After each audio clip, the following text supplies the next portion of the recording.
حضرت جابر بن عبداللہ رضی اللہ عنہ نبی کریم صلی اللہ علیہ وسلم کے پاس اس وقت آئے جب کہ آپ صلی اللہ علیہ وسلم سو رہے تھے۔ فرشتوں نے آپس میں کہا، آپ صلی اللہ علیہ وسلم سوئے ہوئے ہیں۔ کسی فرشتے نے کہا، آنکھیں سو رہی ہے لیکن دل تو جاگ رہا ہے۔ پھر آپس میں کہنے لگے، تمہارے ان ساتھی محمد صلی اللہ علیہ وسلم کے بارے میں ایک مثال ہے، اس کو ان کے سامنے بیان کرو۔ دوسرے فرشتوں نے کہا، وہ تو سو رہے ہیں، لہٰذا بیان کرنے سے کیا فائدہ ہے؟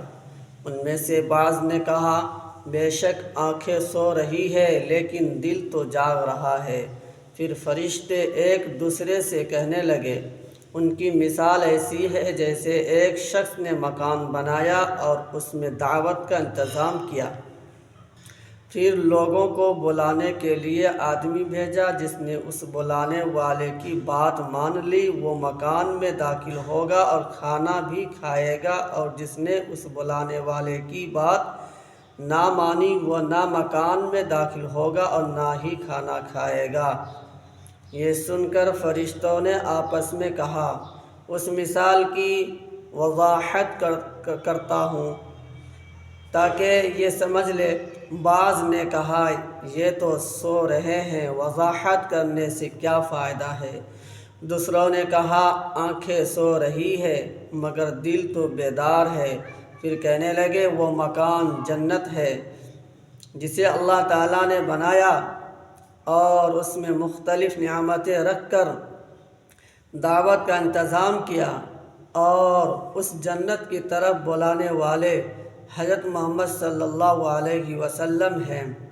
جس نے محمد صلی اللہ علیہ وسلم کی اطاعت کی اس نے اللہ تعالیٰ کی اطاعت کی، لہٰذا وہ جنت میں داخل ہوگا اور وہاں کی نعمتیں حاصل کرے گا، اور جس نے محمد صلی اللہ علیہ وسلم کی نافرمانی کی اس نے اللہ تعالیٰ کی نافرمانی کی، لہٰذا وہ جنت کی نعمتوں سے محروم رہے گا۔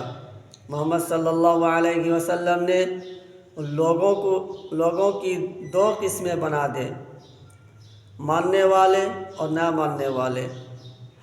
حضرات انبیاء علیہ السلام کی یہ خصوصیت ہے کہ ان کی نیند عام انسانوں کی نیند سے مختلف ہوتی ہے۔ عام انسان نیند کی حالت میں بالکل بے خبر ہوتے ہیں، جبکہ انبیاء نیند کی حالت میں بھی بالکل بے خبر نہیں ہوتے۔ ان کی نیند کا تعلق صرف آنکھوں سے ہوتا ہے، دل نیند کی حالت میں بھی اللہ تعالیٰ کی ذات علی سے جڑا رہتا ہے۔